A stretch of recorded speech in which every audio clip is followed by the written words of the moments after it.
although I do decide about the knowledge for my company, I am a technical person, and that's why in my presentation I will be covering broadly how to provide learning to the technical workforce. My center is Kalyani Center of Technology and Innovation. We handle knowledge, innovation, and R&D. In one sentence, it has been defined by our company that we are number one today in the world as a forging company. But we cannot remain number one if we are not number one in knowledge. So my job is to keep this company number one in knowledge.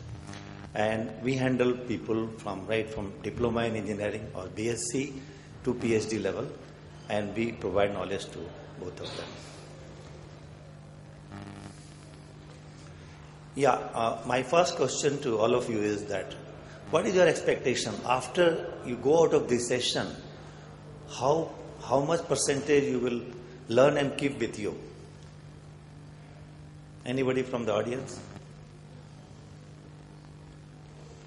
Any guess? You might have attended hundreds of seminars and conferences, but what percent of the output is with you, remains with you as knowledge? 10? Yeah, looks to be quite reasonable. But why? My first slide will explain that. See, child is the best learner. Everybody will agree with me. And adult is the poor learner. Why child is the best learner? Because he is guided by curiosity. Here your curiosity is very low because many of you might be thinking, I know all this.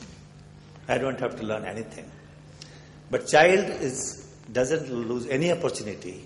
He has got curiosity, he asks questions. Even if you get annoyed, he keeps on asking questions and enriches his knowledge back. He has got sense of wonder.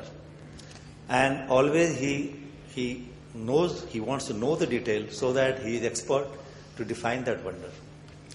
He is always doing experimentation. I will share with you that best learning is always comes by experimentation. It's the first thing. If you have experimented yourself, you will learn it. You don't need any mentor, you don't need any coach.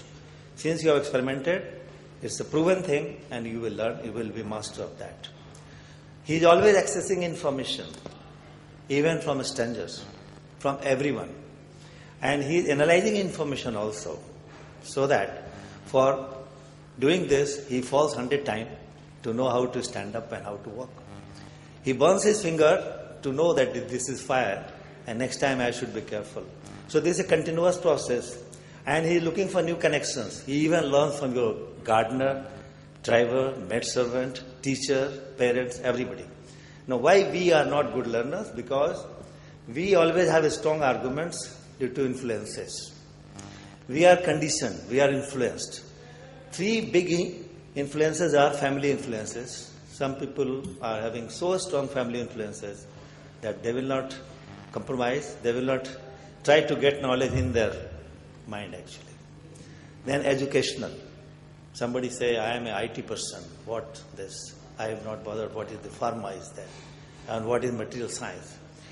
And third one, very strong, is organizational. Because if you have worked in 3 organizations and you take the 4th one, your perception of the previous organization is always affecting your decision and creating, sometimes giving you good and sometimes giving you bad experience because you are biased by the previous experiences. Now, this is very simple. Workforce development level, it applies to all of us. When we started our career, we had formal education, we had some training, then we were put on the workplace, then we had direct workplace training, then mentor was there. Every time some mentor is there with you. And online learning is an opportunity today, which was not there earlier. Means beyond that, if you spare time, you can go beyond your organizational knowledge by online learning. Best practices guidelines are available by best institutions, best organizations, which you can use to your benefit. And knowledge through research, as I said, experimentation is always there, and the best companies will always remain those who have done research and they are doing research. Now, there are several objectives for development of knowledge. Sometimes it is required to bridge the gap between academic curriculum and requirement of industry. That is the beginning of your career, because academic knowledge doesn't help in industry. Then sometimes your external knowledge is required for career foundation. You want to do some extra thing in finance, so that you know finance, you know logistics. So you are building your career. Theoretical knowledge, practical knowledge, everything you go on adding in your life. And one thing is the breadth and depth of knowledge. Now, where you need breadth and where you need depth. In your core competency area, you need depth of knowledge. You have to go deeper and deeper to remain knowledgeable, so that you not only know the how of the things, but why of the things. Most of us don't know the why of the things.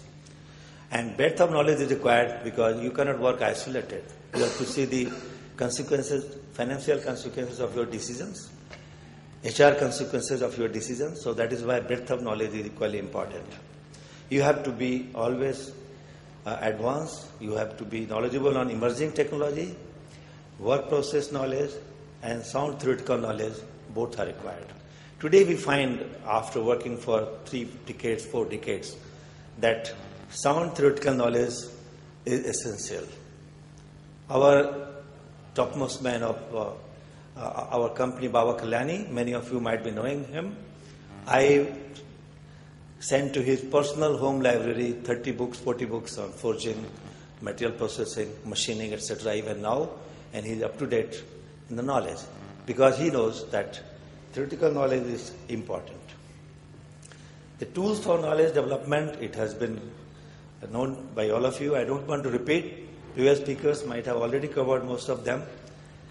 So all these tools are there with you, and as per the situation, the tools can be used by CEOs or by anybody. Now here, as I said, when the knowledge, the learning is fast and effective, the first requirement is the questions.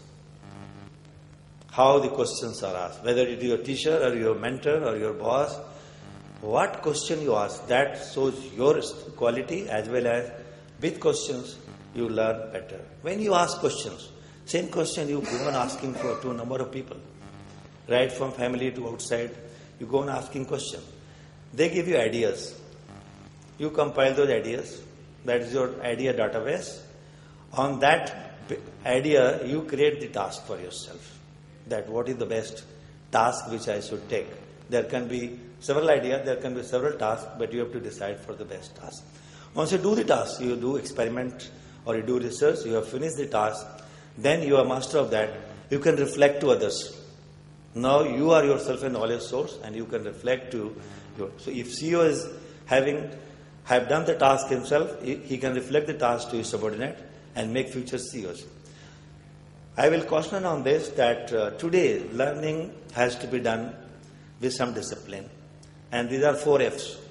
One is it should be focused, because there is so much of information that you can just get lost into information.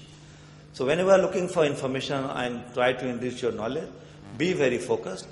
Sometimes you ask people to learn. They take years, 3 years, 5 years, still they come at certain level. So if that is the speed, if you are not fast, then opportunity, the market opportunity will get lost. So it has to be fast. Another very important thing is it has to be flexible. What you have learnt in 2007 is not the end of learning. It might have become redundant in 2012. So it has to be flexible, and learning should be always with fun. Why children learn so well? Because good teachers make learning a fun. So they don't get tense. They don't have anxiety. They don't have headaches. Flexibility is such a vital thing that even Peter Drucker has said after 40, 50 years of his career, that whatever I have written so far is not relevant for 21st century. And he wrote another book, some of you might have seen.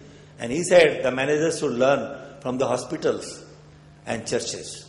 Because there, the director of a hospital may not be the best expert in the medical science, but he manages the best experts. And he gives result handling the best experts. Another thing is change is always a threat when it is done to people. Remember that. You are all HR people. You are better expert than me. So that is why change, but give people the tool. It is an opportunity if it is done by people. So involve people, let them bring the change, then the change will be permanent. Otherwise, no change can be thrust from top. There are a lot of important area of learning. One of my slides has already talked on this. Here some more things are there. That is, IT skills are very important. Professional skills.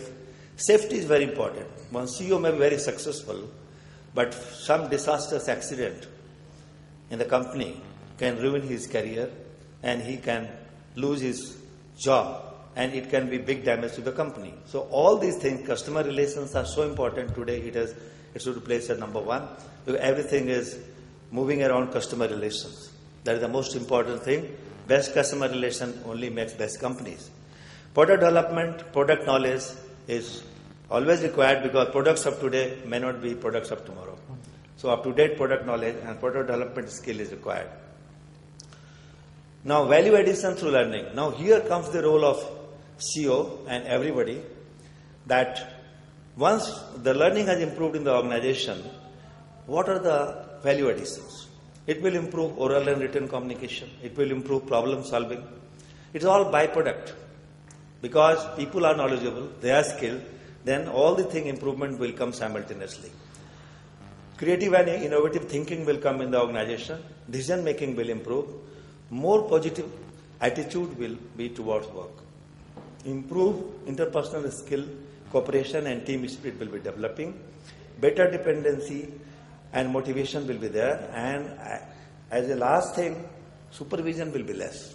The best companies, there are less supervision, less inspection, because everybody knows what he is supposed to do and what is the best course of action for him. What is the role of a knowledgeable CEO? Please, I need more attention from you on this because I am talking about CEO in one or two slides only. He has to analyze data to establish relationship. Every day of his career, every week, he has to analyze data and establish relationship. He has to identify, understand trends, because trends are very dangerous. If some product of yours, market is going down, other products are booming, you have to examine, go into deep, because this will come from trend analysis. Then making connections, whether your connections are enough or you have to make new connections. Understanding cause and effect. There are several techniques in the quality and Six Sigma that understanding cause and effect, whatever technique you use, but understanding cause and effect is the job of the CEO. Based on that, he can take future decisions. Ability to brainstorm and think broadly. Here comes when you are brainstorming, some people may be very senior, even senior to you, but you should get output from them. Then his job is, after brainstorming, ability to drill down, create more focus. Because brainstorming may give you 10 ideas, but you have to focus on 2 ideas, which will give you 80% of the result. Producing new capability is always required, because today's product, you may lose business after a few years, so you should be ready for the new products. So we are out of time. Yeah, creating and modifying a strategy. This has been already covered by previous speakers. This is very important. Now, learning method also has been covered. I will only touch some 3-4 points. Case method, because today, in trainings and all, the case studies are becoming very strong tools actually, which were not there earlier. Why? Because cases discuss real life problems, and that's why whatever outputs are there, they are usable. Then questioning, I have already emphasized, questioning is very important, and observing. Many times you get feedback from a subordinate, but you are not yourself observing. If you are puzzled, go and see yourself, the process and product. Experimenting. Always experimenting should be there, a culture in the organization, and networking. Because today, even research is more open research. You cannot do research, closed research. You have to do research with a lot of networking from institutions and all. Organizational learning also has been covered, because all the previous slide has covered more about individual learning. Now, organization also has to learn in totality. It has to acquire new information, analyze information creatively, learn from it, and apply the learning in a useful way. Again, same thing, the application of learning has to be done to capture best opportunities, create expertise, advance corporate and technical development, and enhance services to the customers. I would like to end my presentation with two great people who have given thought which is very relevant in today's context, although they are given long back. The literate of this century will not be those who cannot read and write, but who cannot learn, relearn, and learn, unlearn, and relearn. Because whatever we are learning, that's not the end of it.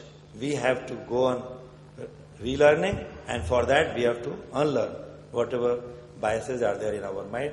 Similar thought is from Eric Hofner. In a time of drastic change, it is learners who inherit the future. The learners usually find themselves equipped to live in a world that no longer exists, means fool's paradise. So, gentlemen, thank you very much for patient hearing. Thank you.